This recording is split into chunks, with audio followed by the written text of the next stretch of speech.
On this from Arshad Yousafzai, a political analyst. He joins us from Peshawar in Pakistan. Good to have you on the program. The Taliban have now seized 5 regional capitals since Friday. How have they been able to make such strategic gains in such a short amount of time?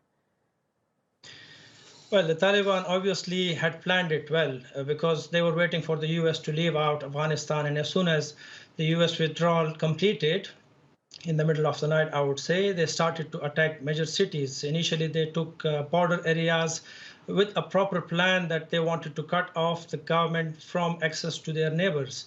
And after capturing many areas on the borders with Pakistan, Iran, and Uzbekistan and Tajikistan, the Taliban have now shifted their focus on capturing cities, and that too, the capital cities of different provinces.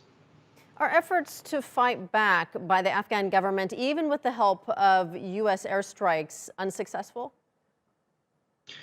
I believe so, yes. The U.S. Airstrikes and the government efforts have failed to make an impact because we have seen a surge in the Taliban fighting. The offensive has increased in the past few days.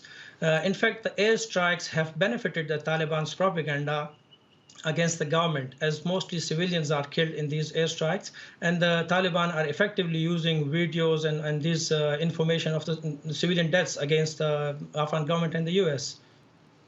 And it seems it seems to me that the government has lost its focus in fighting against the Taliban.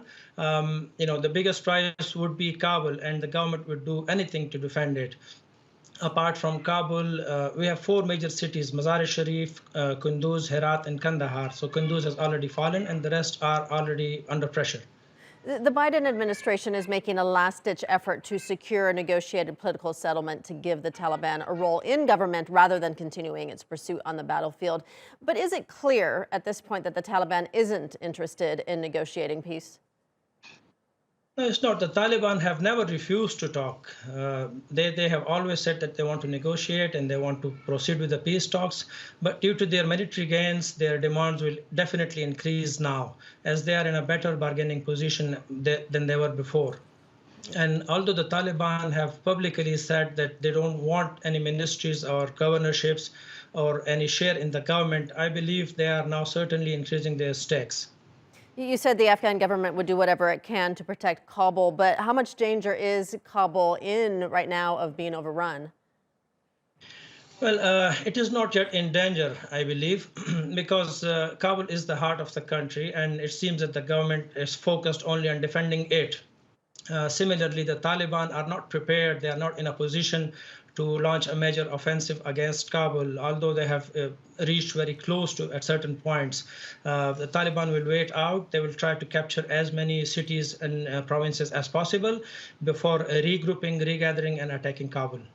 All right, we'll leave it there. Arshad Yousafzai joining us from Peshawar, Pakistan. Thank you.